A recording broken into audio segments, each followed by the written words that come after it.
Një javë më parë, agentët e Byros Kombëtare të Hetimit zbarkuan te kompania e Pullum Salillarit në zbatim të një vendimi të SPAK-ut për dyshime se është përfshirë në krime ekonomike e financiare me tender, leje ndërtimi, rishfete, evazion fiskal, transferta dhe pastrim parash. Sipas informacionit, Byroja Kombëtare e Hetimit sekuestroi 18 telefon dhe kompjuter si dhe shumë dosje me dokumente të kësaj kompanie, bazuar në 3 kallëzime penale që janë bërë Pullum Salillarit dhe pas daljes së emrit të tij në disa përgjime, si i përfshirë në afera dhe lidhje me eksponent të krimit, skanimi i parë i disa dokumenteve dhe mesazheve, përveç përfshirjes në afera korrupsioni me drejtues të pushtetit qendror dhe lokal, ka zbuluar edhe blerje, përdorim dhe shpërndarje ilegale të lëndëve dhe materialeve shpërthyese me fuqi të madhe. Agent të Byros Kombëtare të Hetimit krejt rastësisht kanë konstatuar se Pullum Salillari ka futur në kompaninë e tij 1 ton lëndë plasëse, 10.000 kapsola elektrodetonatore dhe mijëra metra linear fitil shpërthimi, pa dokumente ligjore dhe ka pasqyruar konsumin e tyre me letra false. Me lëndë dhe materiale shpërthyese për punime civile ka të drejtë furnizohet çdo kompani ndërtimi rrugësh,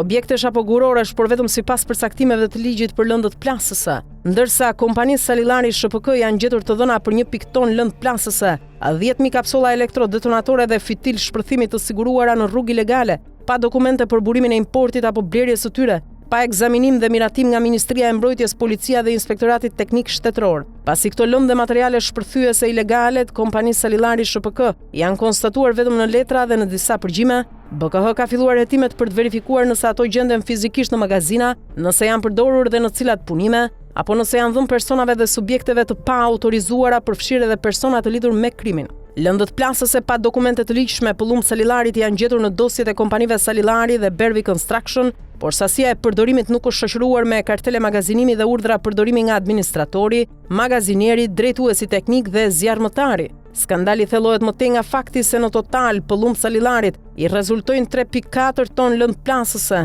kapsola elektrodetonatore dhe fitil pa certifikatën e përdoruesit fundor, që duhet jetë kompania Salillari SHPK, certifikat që lëshohet nga organet zyrtare kompetente të sigurisë. Se çfarë historie ka Pullum Salillari në gjetjen dhe përdorimin ilegal të lëndëve dhe materialeve shpërthyese, këto do ta zbulojnë hetimet e BKH-s dhe SPAK-ut, por ky nuk është rasti i parë që raportohet për këto lëndë dhe madje edhe për armatim ilegal. Në funksion të hetimit rikujtojmë denoncimin e datës 20 shkurt 2025 bërë nga pamfleti, me të dhëna nga raportet e shishit se Pullum Salillari, në emër të firmës së tij Bervi Construction, ka futur në Shqipëri armë, fishek dhe lëndë shpërthyese pa leje. Me 26 prill 2022, pasi shish raportoi këtë aktivitet mafioz, Pullum Salillari shtoi në veprimtarinë e kompanisë edhe prodhimin, magazinimin, demontimin, riparimin, transportimin dhe tregtimin kombëtar e ndërkombëtar të armëve, municioneve dhe lëndëve e mallrave ushtarake. Faktikisht kompania Bervi Construction nuk ka leje nga policia dhe Ministria e Mbrojtjes, por konstatimi paraprak i bërë nga BKH dëshmon se ai vazhdon të importojë, pra të kontrabandoj këto materiale. Për lëndët dhe materialet shpërthyese që ka futur ilegalisht Pullum Salillari,